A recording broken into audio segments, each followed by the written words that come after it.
You're listening to the EntreSpirit podcast, where everything we talk about is related to entrepreneurship. Yes, entrepreneurship can be a crazy ride, but the good news is we're in this together. I'm Sarah Law, and here's your host and my husband, Matt Law. Thank you, Sarah. We are so glad that you are joining us again for our next episode. And in today's episode, we are talking about hiring the EntreSpirited, the entrepreneurs, to be a part of your company. And so here's the question. What would it be like if you cloned yourself today? I mean, you're talking about hiring someone who provides as much value for your company as you do. Well, that's what we're talking about in today's show, hiring the EntreSpirited. Stick around. We got a great episode.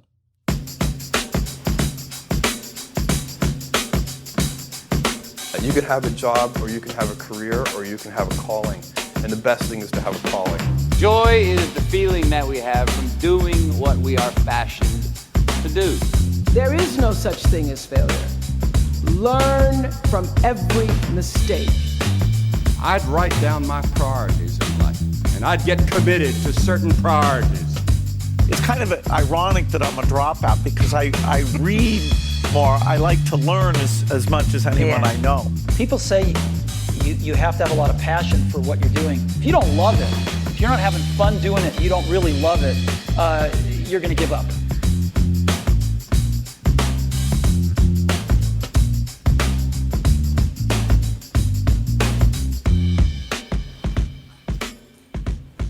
All right, everyone, welcome back. So today, again, we are talking about hiring strong leaders, hiring EntreSpirited people that are full of the entrepreneur spirit to be a part of your team. And so even if you're starting off with a brand new company and you're like, hey, Matt, it's just me, I think this is going to be a very helpful podcast for you. And if you are someone that is already a boss that has a staff, I think this lesson is actually going to challenge you a little bit as well. And so as a leader myself over the last 20 years, I've learned a lot about this.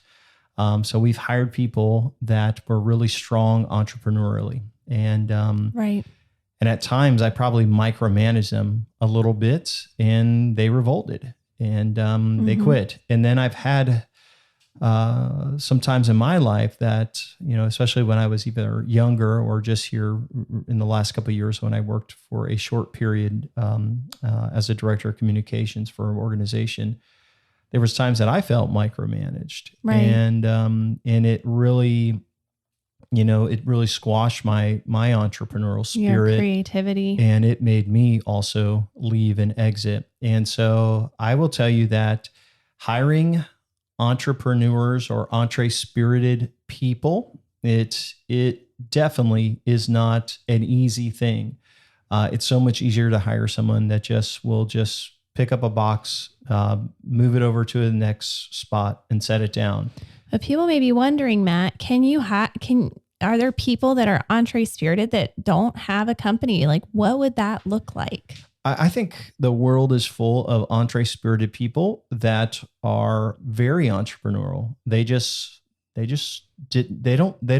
identify themselves as, business owners, but they have a creative spirit. Right. A very entrepreneurial spirit. Yeah. So when we say hiring a EntreSpirited person, or an entrepreneur, basically it's people that have certain traits. And so what I would say to you is that these are people that have the same, and this is what you would be looking for if you're going to hire them. They have the same mission as you. So like, if whatever your company or mission or purpose for your organization is, whoever you hire as that entrepreneur needs to have the same mission as you and your company.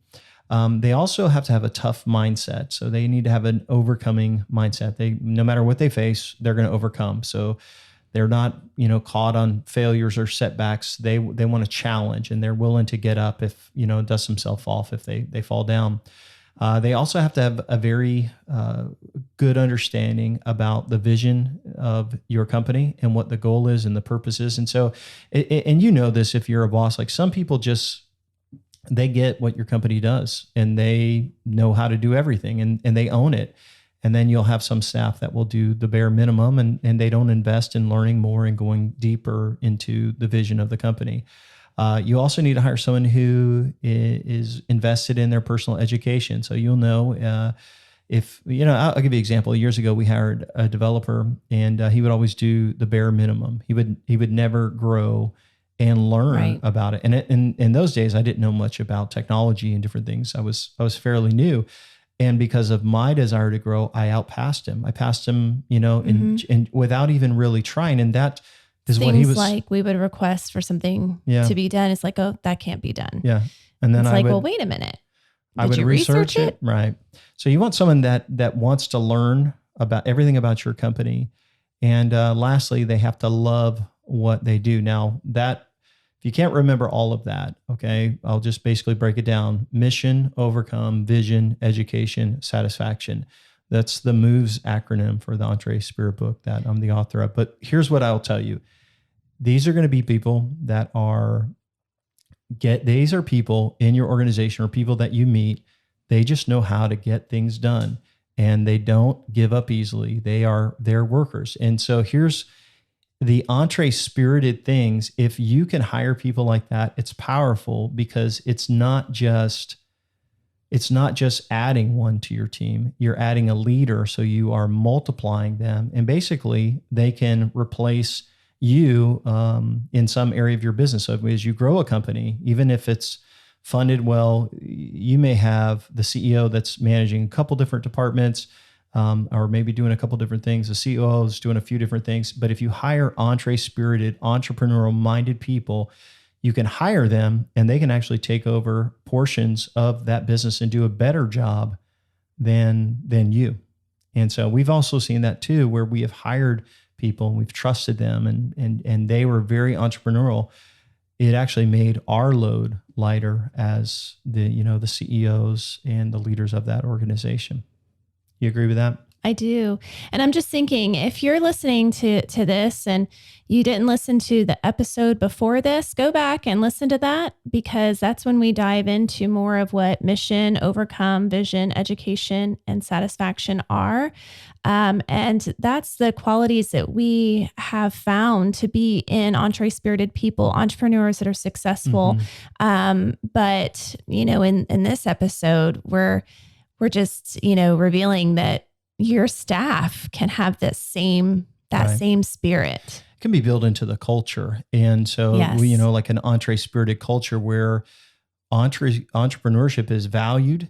And one of those things that we're going to talk about a lot now is that the people that have the EntreSpirit principles in them, they're humble people and they are excited to grow and learn and be a part. They're excited about life. So they're optimistic. And so if you can go back, like Sarah said, and listen to episode 2 and learn more. But today's episode, we really just want to encourage you. Hey, when you hire your first hire, all right, or when you decide to grow your organization, I would just encourage you, look for people that are entrepreneurial because they can carry so much more weight than someone who just sees themselves as a W-2 job that's clocking in, clocking out, has no ambition or motivation to help. Right. So what happens, Matt, if you've gone through the process, you've asked questions to a new staff member and you feel pretty confident that they have these qualities, they're mission minded, they're committed to the vision, they have an overcoming spirit, they're committed to personal education and they love what they're doing.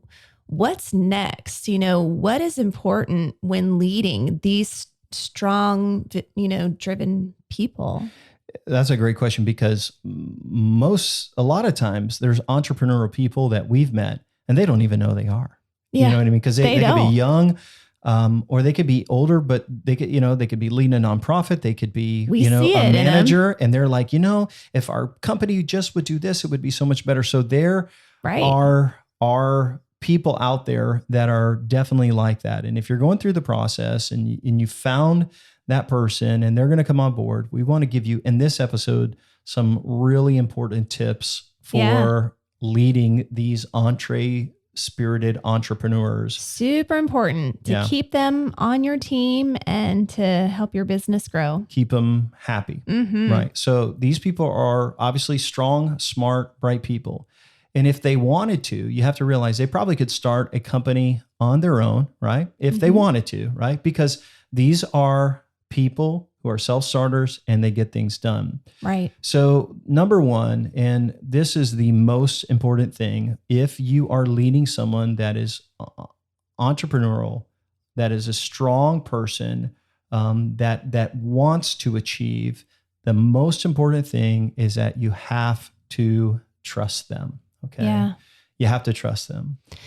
So we have a different view on this, Matt, on trusting, people that you hire. Right. Usually people will say, oh, well, you earn trust.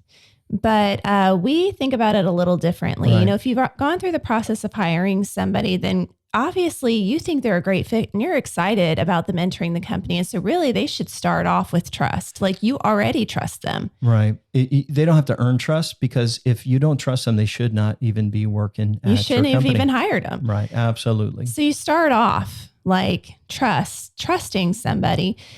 Trust is taken away when they've, proven that they can't be trusted. Right. But, we kind of have an opposite view that you hired that person. So you trust them. Right. You give trust immediately. And at our last company, we had brought on a chief operating officer who had owned a company for a long time and was a really gifted person at moving the needle. And whenever there was a little conflict in our relationship, it most always was because I wasn't extending trust. Yeah. And the more I gave trust, and the more I just encouraged him and gave him space to kind of learn and even, have some setbacks and fail, the better our relationship was and the more content in their role they were. And so I'll also tell you that if you've ever been employed, if you're entrepreneurial and you're thinking about starting a company and maybe you are working for a company, you know that when you are not trusted as an employee, and you may know your department much better and own it, you may know so much more than your boss, but when you're not trusted, you know how that makes you feel. It definitely gives a big rift in your business relationship. And when I was not trusted as an employee, I was like, and I, being a former entrepreneur, leading big marketing pushes and stuff like that, when I was in my role of communications, it really made me feel like, just so untrusted and really micromanage them. So you got to trust them. And if you micromanage people like this, I'm just going to tell you, they are going to revolt. And they are going to leave. They're going to work for somebody else that trusts them, or they're going to go and start their own thing. So you have to give trust right away. Right. Give them trust and kind of get out of the way. Yeah. But here's the other part. People thrive in clarity. Right. This is something that we had to learn early on in leading staff, is that you can't expect them to read your mind. Oh, that's good. If they could, they would be the one in charge, if they thought like you. So they may have some characteristics that you value that make them EntreSpirited, but they're not leading the company. You are. So you need to give them extreme clarity on the objectives of their position, what you expect of them, Right. Those are incredibly important. I think that people thrive in clarity. Yeah. And so this is great, because you brought up a point that, 20 years ago, 19 years ago, I'd come from work. You've been there with me all day and I'm PO'd at somebody big time. Why don't they see it? And you basically said, Matt, you got to give them clarity. Right. You got to give them clarity.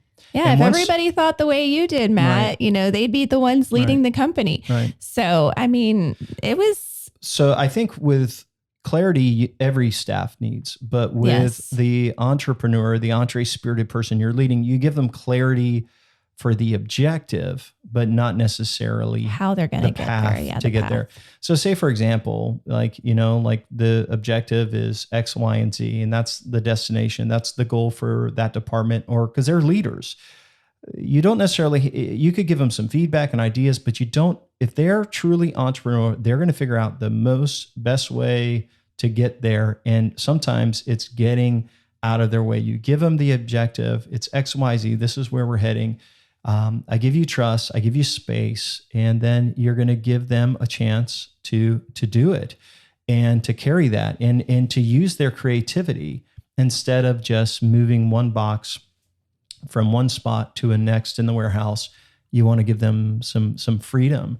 And I think part of trust that's important is that they have to be able to have some setbacks. They have to have some, you have to be willing to let them have some failures. Are you committed to the person? If the way we will look at business is that if someone we don't trust, like Sarah said, or they have bad character, or they're not the right fit, we're going to find them right away. We're going to find that right away. And we're going to let them know that. Like that's kindness to let someone go on and do something else. But if it's someone that we believe in and they have great character and they are EntreSpirited, then we're going to just say, hey, we're going to give them room to make some setbacks, because no one's perfect. You're not perfect. And if you want a safe environment allows, that safety of, caring enough about that person to let them fall, a little bit, and to talk about it and correct it is, that's valuable. And that creates a deeper bond, that creates a more loyalty. So the thing about this is you've got someone that's a terrific, leader in just is very entrepreneurial, and you give them an objective.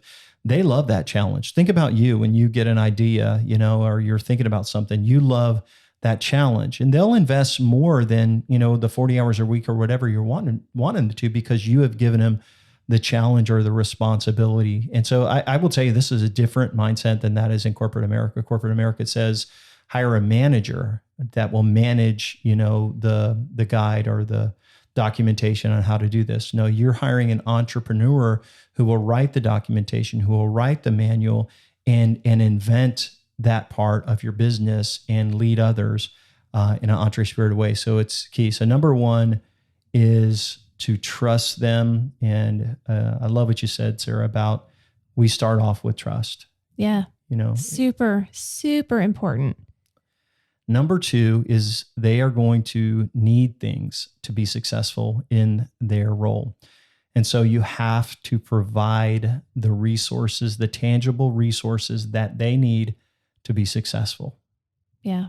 So that one means if you've given them, if they're in charge of marketing, they're going to need the technology, the tools, the budget, or whatever those are to make it successful. And I think about this like we, in our former business of consulting, especially in marketing and company growth, what's crazy is people would want to hire, me like as a marketer and say, okay, I will pay you whatever, dollars a month, grow my company. But then I would say, well, what is our marketing budget? Well, no, Matt, you're my marketing budget.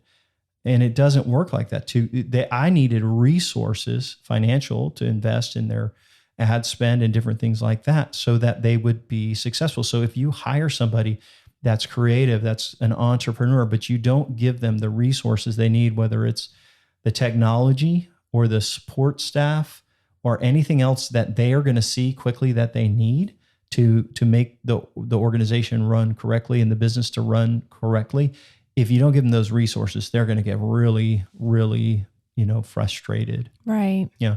You can kind of talk to this through the school system as well, like how, the year that you taught school, there was a ton of demands and expectations. No training, no support. Not even like the technology was wonky. Right. The technology that we needed wasn't working, wasn't easy to switch. I mean, that's like high bureaucracy. Yeah.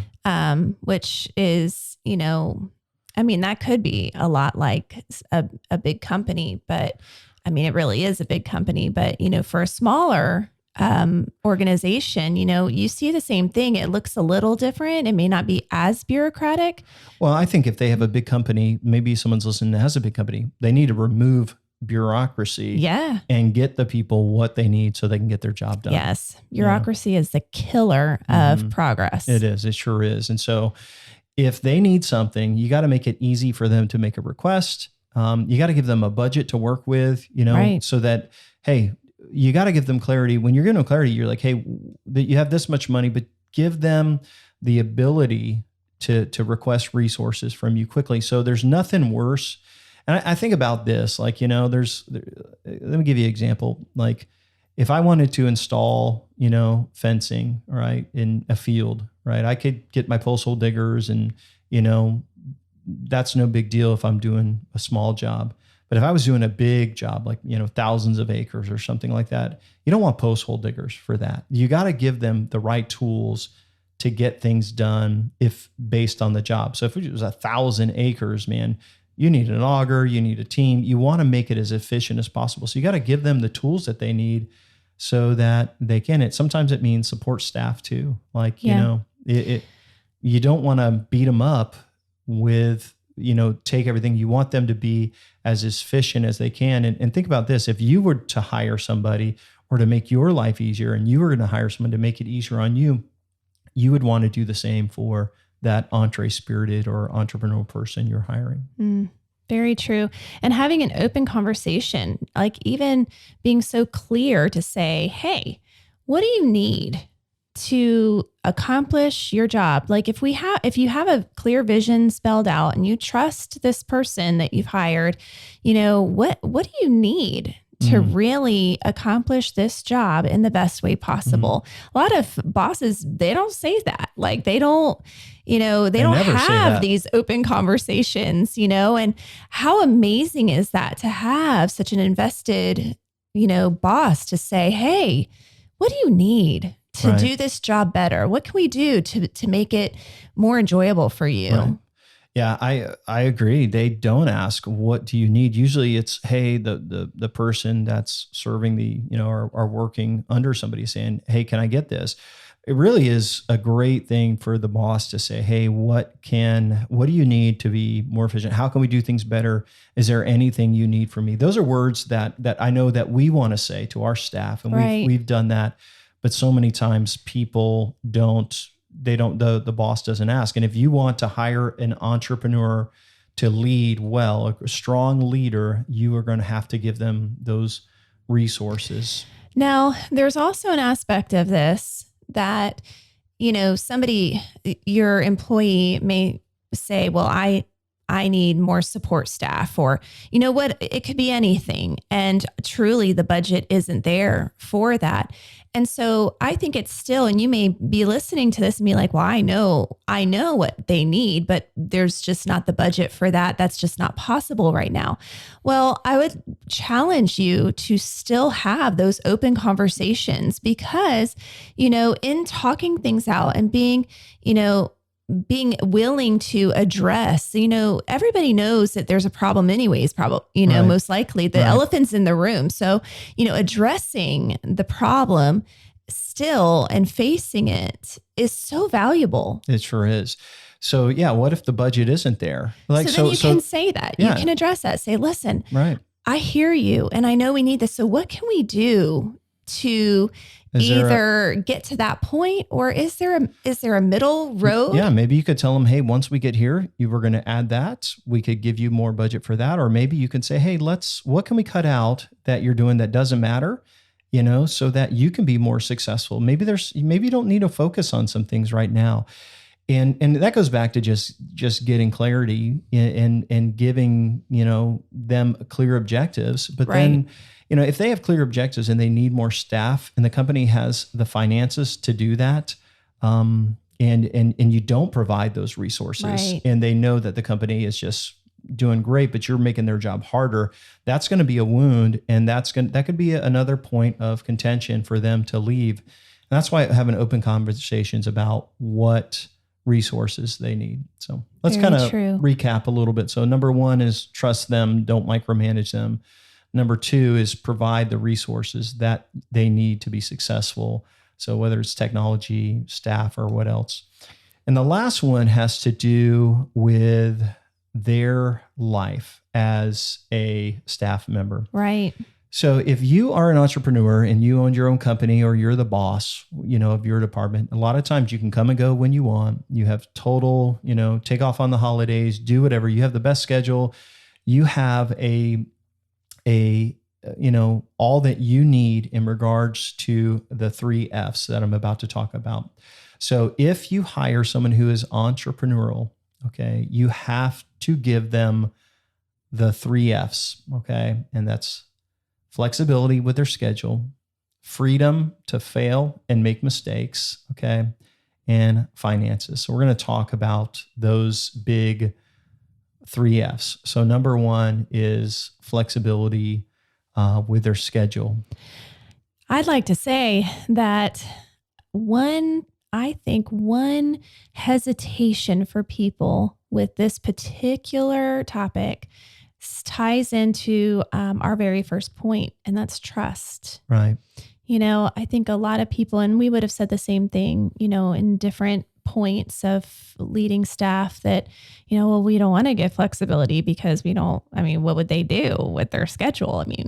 We don't. Well, then again, they're not entrepreneur. They're not all in, so true. Yeah. So it goes, if you have the wrong person and you give them flexibility. So I'm going to tell you, when you're hiring entrepreneurs or EntreSpirited people, okay, they are leaders. Okay. They may have people under them that don't need flexibility with their schedule, but we're talking about like the executive, the team member, the leader.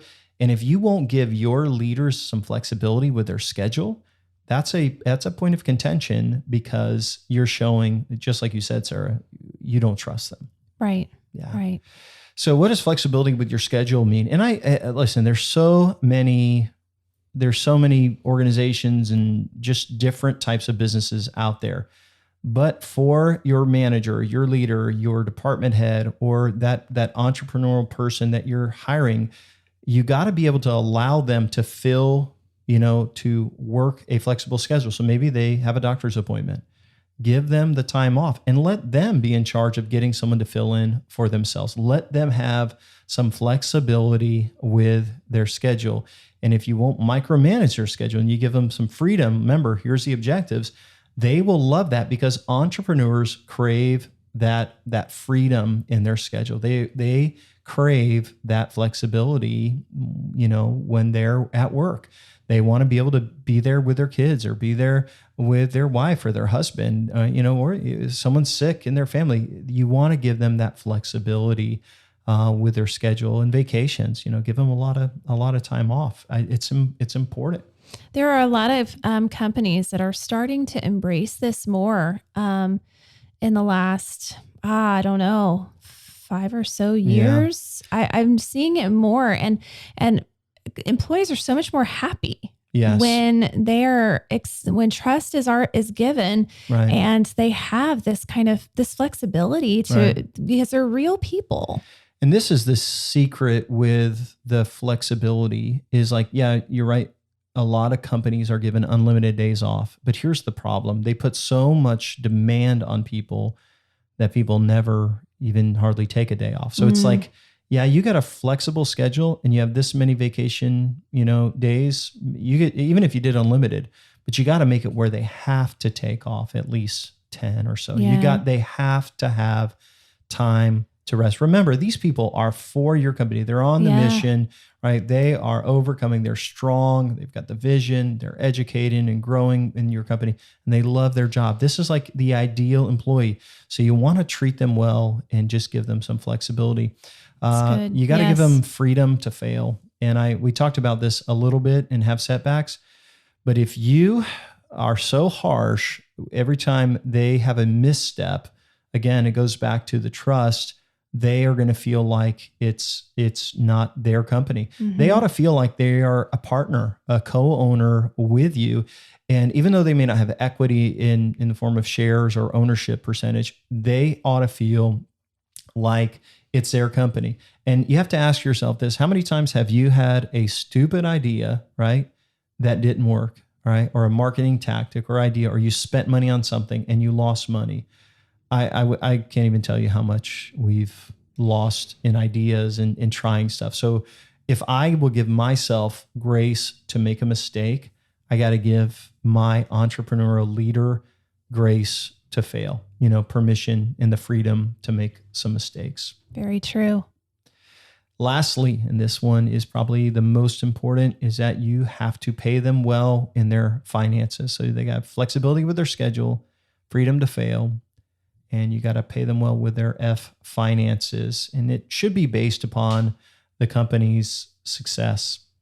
So equity, you may not be an owner of a company, but if they add an extra, I don't know, let's say they add an extra $50,000 to the company's, bottom line per month, right? You hire them, they grow the company based on their efforts, by, $50,000, or maybe they have less turnover. So it saves your company in money. If they're in HR, if that's a director of your sales, they grow the sales by $100,000 a month. They need to have a tangible feeling, a tangible part of the company's growth in the part of finances. Because here's the way entrepreneurial minded people work: is they see a objective and they're like, you mean to tell me that if I can get to here, $100,000 a month, then you're going to give me 10% of that a month? Imagine that person, their wheels are going to be spinning, at home. Like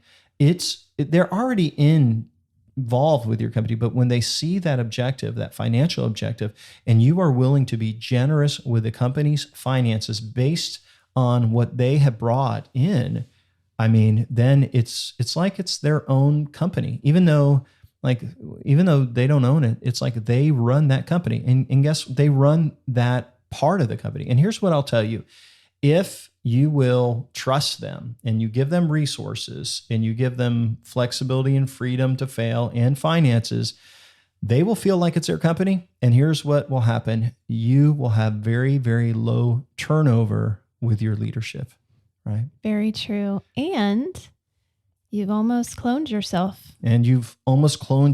You've given them the authority to lead and guide that department or that area. It's huge. And when we say that, it's not trying to replace you. It's trying to, add that same level of care for your company and that same level of productivity. And it really affects the success of the company. One thing we know is that we've never met entrepreneurs that, aren't working too few hours mostly. Most of them are working too many hours, especially in the early phases. And so you want to clone yourself, and maybe you're giving away, 25% of your responsibilities or 50% of your responsibilities. What a great thing, because then you have more time to, find margin, to get a clear vision for the company, or maybe expand or work on something else. But it's so true. And those people are going to be so happy.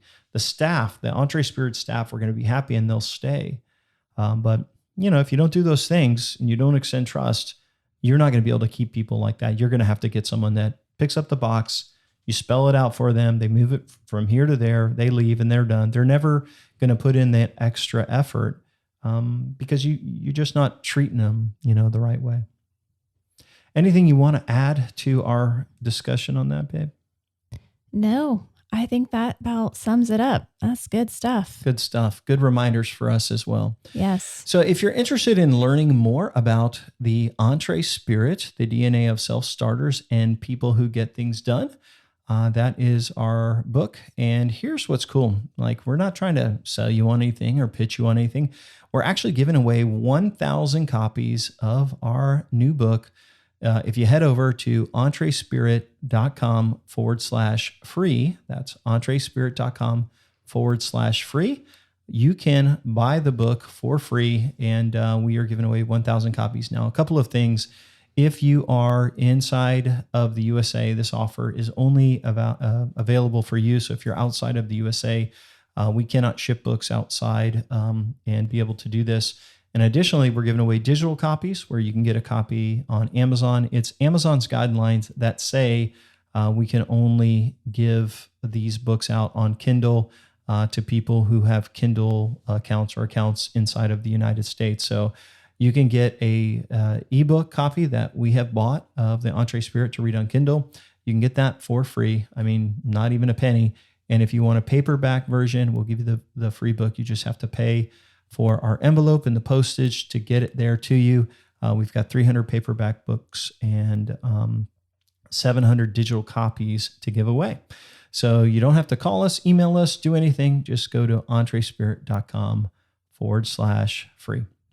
With that said, that is our episode. We hope you are having a great day, everyone. Take care, everyone.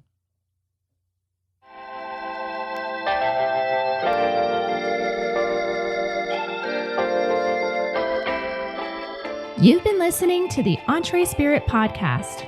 Be sure to pick up a copy of our new book, The EntreSpirit, the DNA of self-starters and people who get things done. For behind-the-scenes videos and more free resources, please visit EntreSpirit.com.